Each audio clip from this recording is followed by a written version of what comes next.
Okay. All right. Welcome back, Professor. We're back with another podcast. Today, we're going to be talking about foreign policy. Once again, just to remind you guys, my name is Sean Abisamis. This is my partner. Kaiden, and I am a current student. We're going to be discussing about um, week 12, and we're going to be discussing about foreign policies. Okay. Yeah. And just real quick, do you want to remind us all what foreign policy is?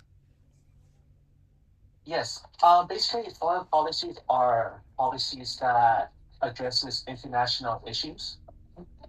So, basically, like they're created as a way to address international conflicts. We could see foreign policies come into play with the Ukraine and Russia and Ukraine, as well as other international countries, such as Japan, China, and etc. Mm-hmm.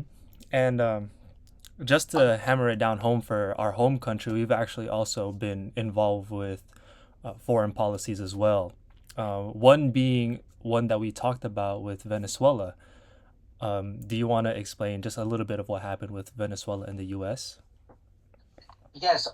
So I want to keep it brief. It's because I love to keep things like concise and summarized. But the whole thing with Venezuela and the U.S. is that uh, with Venezuela, they have a huge amount of drug human trafficking or drug trafficking situations, and the U.S. at some point had to get involved. So there's like some sort of controversy in terms of whether the U.S. should take part in dealing um, Venezuelan Venezuela's policies in regards to drug trafficking. Mm-hmm. Mm-hmm. And there was also a number. The United States actually. Sorry, I'm gonna say. Another fact is that the United States government cut off the funding from the Venezuelan government, which caused their people to be forced into these refugee camps.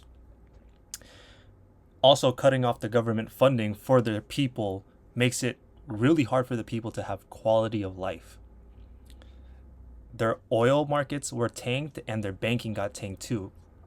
Pretty much Venezuela's whole economy got shut down in a matter of a couple of months.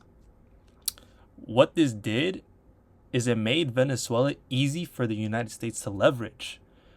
So while using the foreign policy, America actually used it in a bad way to force the Venezuelan people to like suffer a little bit just for our profit, which is a pretty bad example of United States as a whole. But we do have a track record of taking and conquering materials for our own pleasure. Not our own pleasure, but for our own sake. There was a lot of expansion that happened, and this, for example, was an example of using foreign policy to further increase our power. It's a really bad use of foreign policy, which I believe it shouldn't. What do you think about that? I feel like in regards to like with the foreign policy with Venezuela, I feel like utilizing foreign policy can be beneficial, but at the same time, um, not beneficial. Mm-hmm. And you may ask, what do you mean by this? What I mean is that basically once the U.S. takes control and gets involved with Venezuela, it basically kind of like creates this tension Mm-hmm. with Venezuela and the U.S. Mm-hmm. I And agree. this actually kind of like cuts down the budgets, the military budget that the U.S. has for for international issues. So this in turn can like really put the economy in bad hands, Yeah, in my personal opinion. I agree. I agree. Yeah, that's a fair thing. And in the past, there's also been things of this kind of stature that has happened. One example, though, that I do want to talk about is it's a little bit on the fence if this was actually foreign policy, but when when we got attacked in Pearl Harbor, we obviously responded to Japan by bombing Nagasaki and Hiroshima. What a lot of people don't know is that we actually helped build back those cities that we destroyed. And I do believe that there's a little bit of foreign policy that's being played into here, right? We destroyed their cities, but I think our leaders were thinking about the future and our economy and thought that Japan is a big economy that we could take a hold of.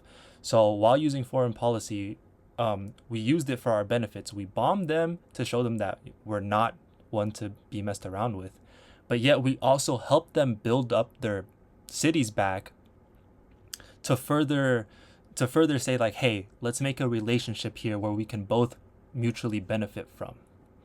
I think that's another use of foreign policy from the United States. Do you want to talk about anything else that you may have had before we close things up soon?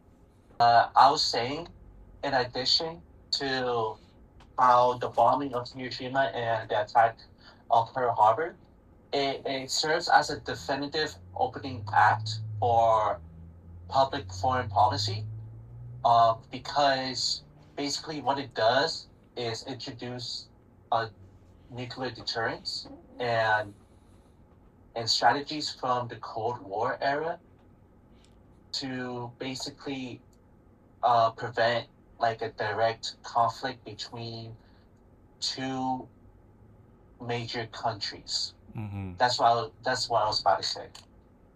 Yeah, I think that, I go ahead. Oh, sorry. Also, I think I think in when it comes to foreign policies, it's like you gotta also take into account like how this foreign policy can make a dramatic difference or in shaping the overall policies of the country. Mm-hmm. True, and not just the policies in the country, but for the whole world as well. I feel like a lot of our policies now have helped stop a lot of wars happening. Uh, the Cold War from happening. That was a scary time. Luckily, we have policies in act to stop that from happening. But I think looking at the future, there should be a lot of updates to these policies that we're having, as we can see from from from the people of Gaza and how they rebelled against their country. Sometimes countries will not have foreign policies uh, that help them out. Instead it backfires on them, and it's up to the people to really stand up for themselves. And I do want to hammer that down before we end things off, is that how to keep their peace and safety.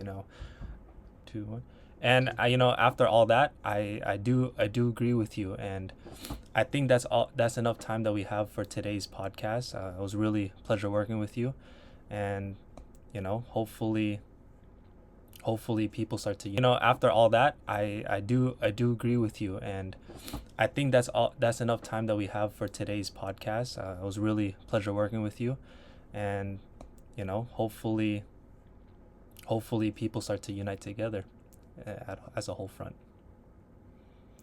Yes, and Sean, I just want to like appreciate the time you've been giving me about the information about Japan and Hiroshima, and providing extra insight about foreign policies and its major impact. Of course, of It course. really Thank you very much for stopping by.